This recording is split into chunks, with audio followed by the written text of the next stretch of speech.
Hoy en Itinerario, Ziva Comedor trae a Copilco propuestas de alta gastronomía a precios accesibles. En homenaje al historiador Francisco de la Maza, el Museo Nacional de San Carlos presenta Antino, el efebo eterno. Discópolis, ese clásico chilango de la música, recibe con los brazos abiertos a nuevas generaciones de melómanos. Chapultepec presenta en sus rejas las increíbles imágenes ganadoras del Concurso Nacional de Fotografía de la Naturaleza. El viaje de la humanidad y las 10 claves de la realidad. Descubre por qué es buena idea que leas estos dos libros en tipos móviles.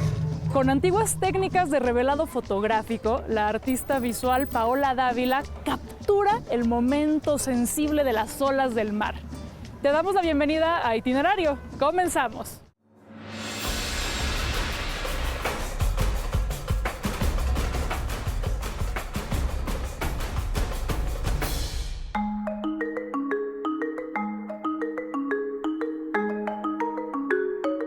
La cocina creativa y elegante, en el mejor sentido de la palabra, no tiene por qué ser cara y excluyente.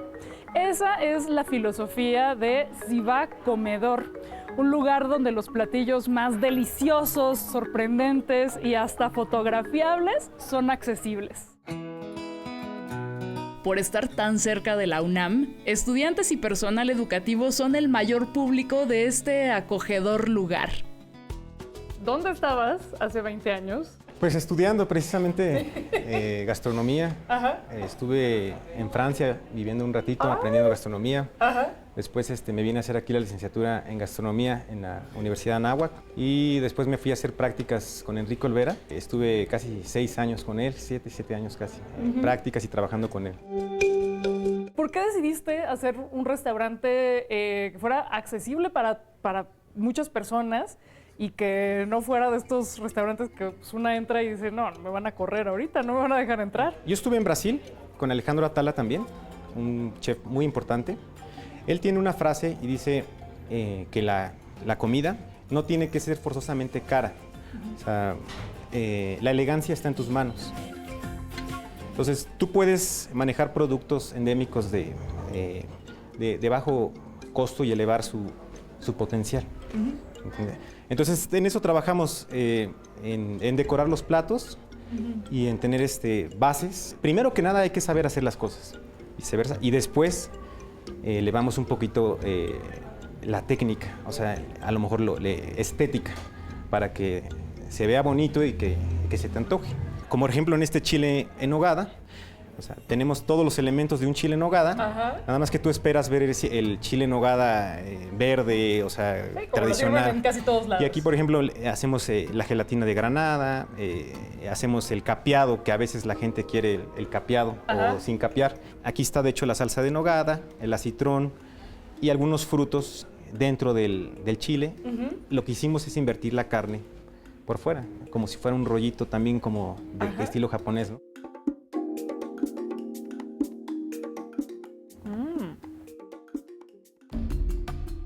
La cocina está a la vista y la verdad es un deleite ver los procesos y saber qué hay detrás de cada platillo, además de que sirve como inspiración para quienes quieren dedicarse a la cocina.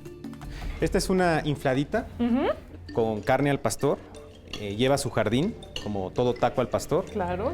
Y lleva una salsa de mantequilla con piña.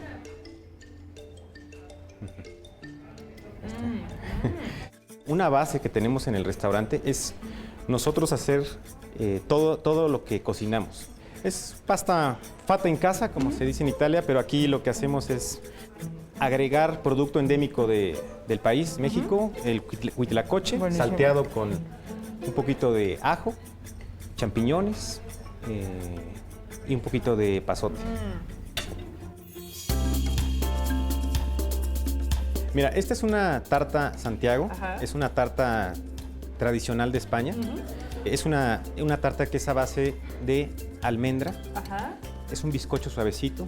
Lleva un poquito de mantequilla para que esté suavecito, un poquito de crema y un poquito de ralladura de naranja.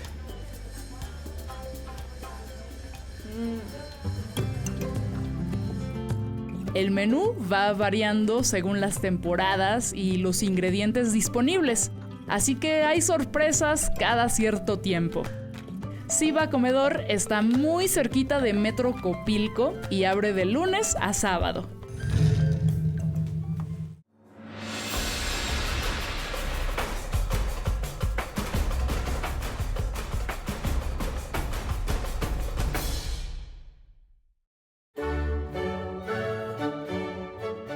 ¿Qué permanece de nuestra persona una vez que dejamos este mundo? Aquello por lo que nos apasionamos y el amor que alguien nos tuvo. La exposición Antino, el efebo eterno, homenaje a Francisco de la Maza, celebra la vida del historiador mexicano, su visión y valentía.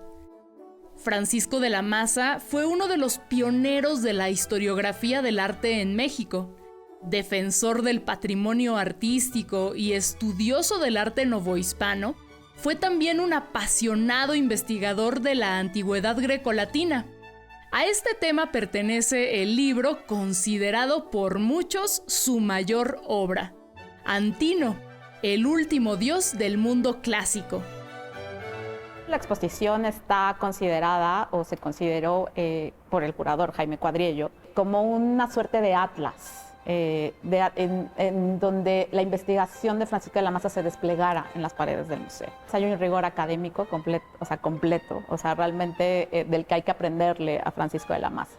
Es estudio iconográfico, es estudio documental, y de hecho también tenemos una selección, por ejemplo, de cierta correspondencia que hizo Francisco de la Maza. Escribía a todos los museos que tuvieran algún tipo de representación de Antino.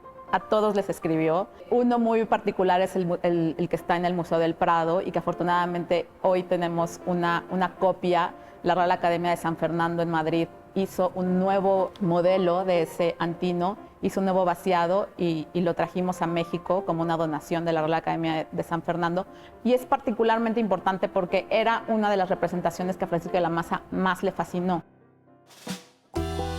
Antino fue un joven griego de Bitinia, gran amor de Adriano, emperador de Roma.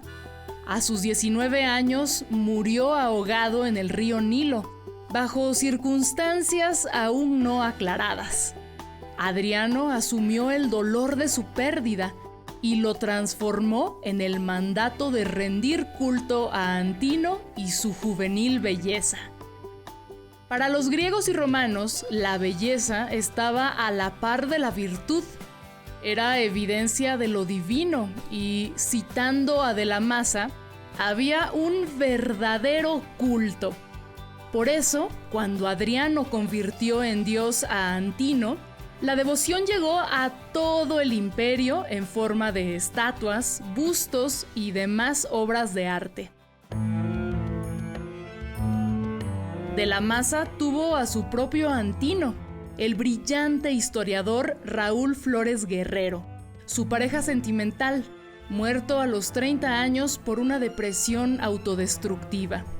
Así como Adriano honró a Antino consagrándole una estrella en el cielo, Francisco de la Maza honró a Raúl en una hazaña, su libro, Investigación de gran rigor y ética, donde el recuerdo de Raúl está entretejido en cada descripción de la belleza de Antino, en cada cita de sonetos de Shakespeare. Ante la muerte de Antino, sabemos que se mandaron a hacer muchas representaciones artísticas, muchísimas esculturas particularmente. Entonces todas estas esculturas comenzaron a circular realmente por todo el mundo, y una de las primeras remesas que llegó a México, todavía la Nueva España, es la que tenemos acá, por ejemplo, ¿no? Del Antino Capitolino, que llegó ya a finales del siglo XVIII. Entonces todo este tipo de esculturas se conservaban en la Academia de San Carlos, como se conservaban en las academias de todo el mundo. Entonces también estas fueron objeto de copias y de dibujos, ¿no? Los alumnos, como José María Velasco, por ejemplo, como Pedro Patiño Ixtolinque, como Pablo González, entonces como esta justamente representación de la belleza masculina, ¿no? Este dibujo al natural que se tenía que hacer, que era parte fundamental de la formación artística de cualquier alumno de la academia.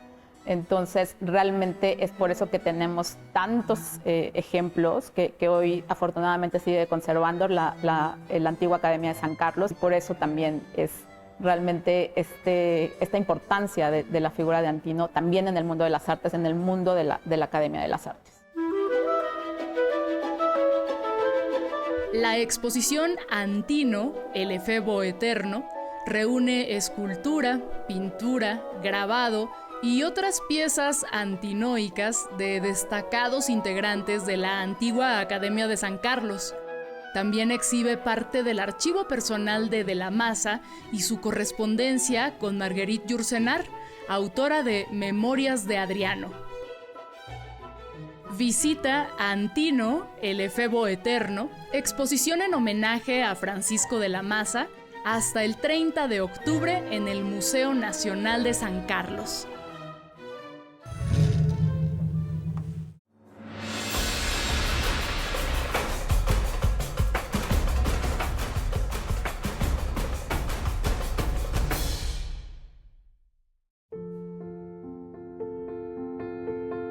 Circulan dos libros que se adentran en terrenos fértiles para la reflexión sobre el ser en su contexto. Por un lado, el economista israelí estadounidense Oded Gaylor traza el viaje de la humanidad a partir de 3 cuestiones. ¿Por qué el ser humano estuvo estancado la mayor parte de su existencia? ¿Qué encendió la mecha de la enorme transformación de nuestro nivel de vida hace 200 años? ¿Y por qué ese progreso ha derivado en una brecha de desigualdad tan grande en el mundo?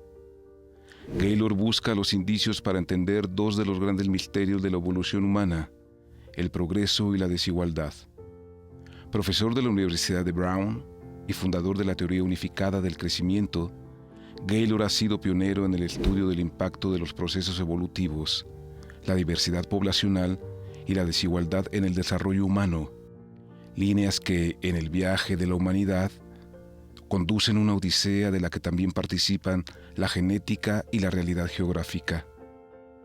Las páginas se anuncian como una perspectiva innovadora que hace que nos replanteemos la comprensión de la historia y encaremos el futuro con una mirada esperanzadora, que debe pasar por la educación, la tolerancia y una mayor equidad de género, y que contiene las claves no solo de la prosperidad de la especie, sino de su supervivencia.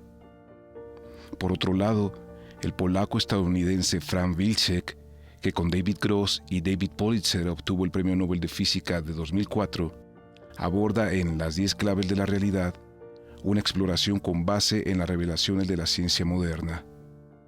Recurre a los conceptos esenciales que han conformado la percepción de lo que es el mundo y su funcionamiento, a manera de ver nuestra realidad de otro modo, más grande, más completa y, por tanto, más extraña de lo que aparentemente es. A partir de 10 temas fundamentales, la perspectiva de Wilczek se detiene en las ideas que forman la comprensión del universo, del tiempo a la energía, del espacio a la materia. Se ahonda así en la historia de la ciencia fundamental, explorando lo que sabemos y cómo lo sabemos, lo que desconocemos y en el futuro podremos conocer. El viaje de la humanidad y las 10 claves de la realidad. 2 títulos del sello Crítica de Editorial Planeta.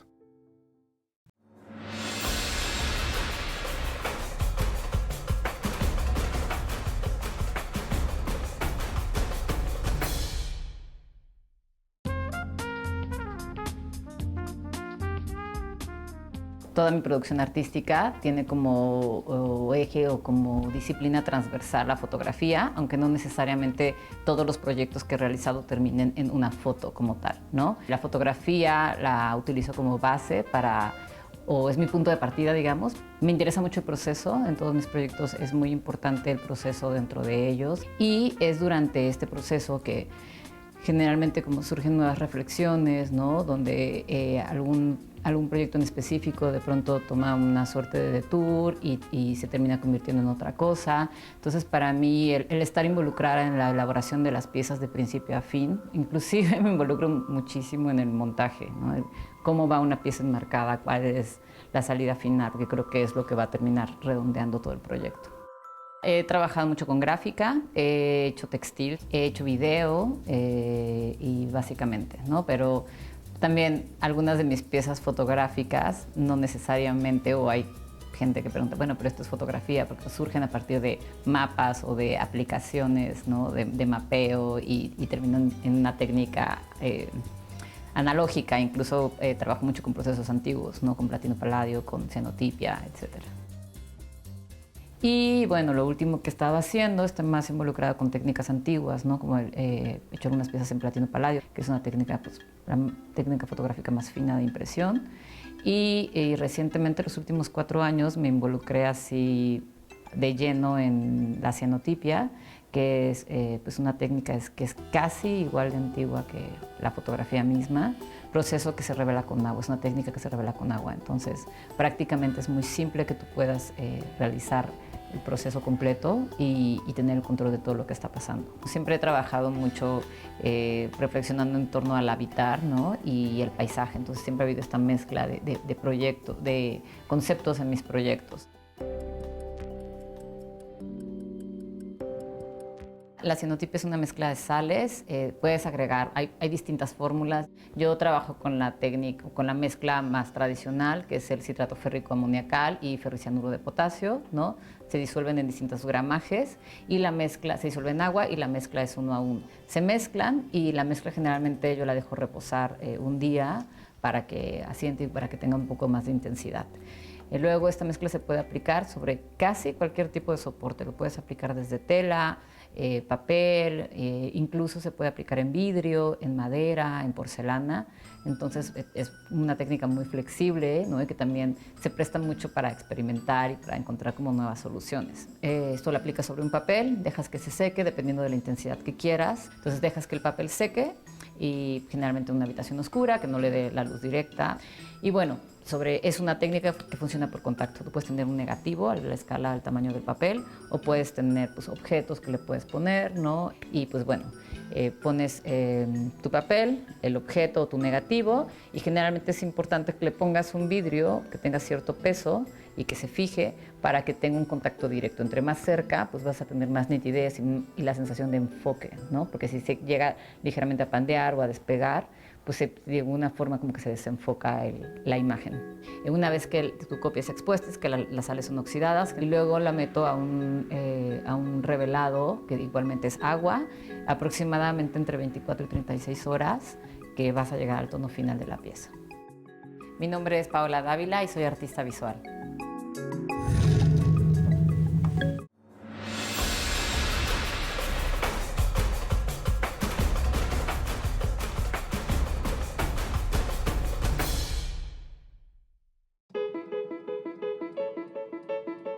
Tiburones sonrientes, depredadores diminutos, aves majestuosas y otros animales fantásticos. Cráteres, ciénegas, bosques y desiertos bañados por el atardecer.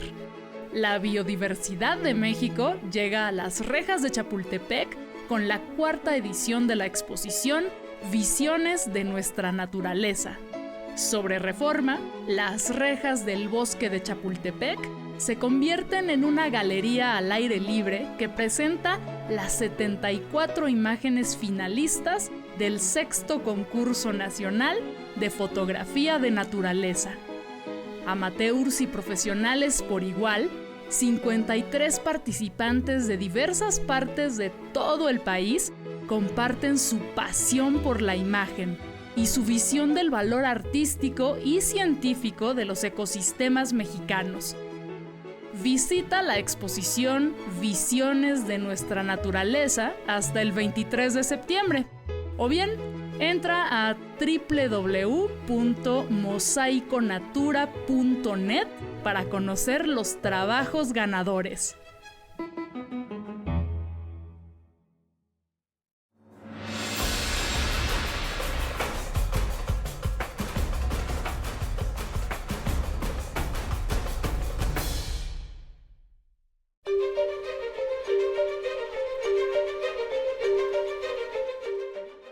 En las últimas 6 décadas, tanto la Ciudad de México como la manera en la que consumimos música se han transformado radicalmente. Pero sobre Insurgentes hay una tienda que ha resistido a estos cambios urbanos y de la industria. Desde 1955 ofrece discos en vinilo para ponerle ritmo a nuestras vidas. ¿Quién que viva en la Ciudad de México o que ande de visita no ha pasado por este tramo de Insurgentes, a la altura del Monumento a la Revolución? Aunque sea desde el Metrobús o antes desde el micro o el camión, es imposible no voltear hacia el vistoso letrero de Discópolis. Oye, ahorita que llegué dije, caray, yo creo que me equivoqué, porque este no es el Discópolis que yo conocía. Hicimos cirugía mayor. Ajá. Falleció mi papá. Él, hasta donde pudimos, respetamos su espacio y sus decisiones. Pues bueno, empezamos a meterle orden a un acervo de 150,000 discos, más o menos. Ajá. Lo que alcanzas a ver aquí es un poco la punta del iceberg. Y cada día hay una sorpresa nueva de mira, hay un disco nuevo de X. Así va siendo Discópolis desde hace 4 años que tomamos la estafeta. Oye, yo veo este inframundo ya ordenadito. Ya no me imagino que antes sí estaba mucho más caótico. Sí, claro. Sí, ha estado caótico, pero bueno, ahí vamos paso a paso. Ajá. Sí es un trabajal de locos, porque es clasificar pues, cada disco.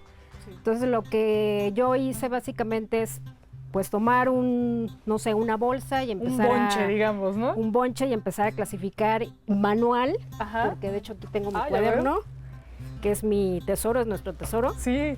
Y pues manual y luego ya lo pasamos a computadora. Ok. Del lado derecho hay un muro en homenaje a su papá y las diferentes etapas de su vida.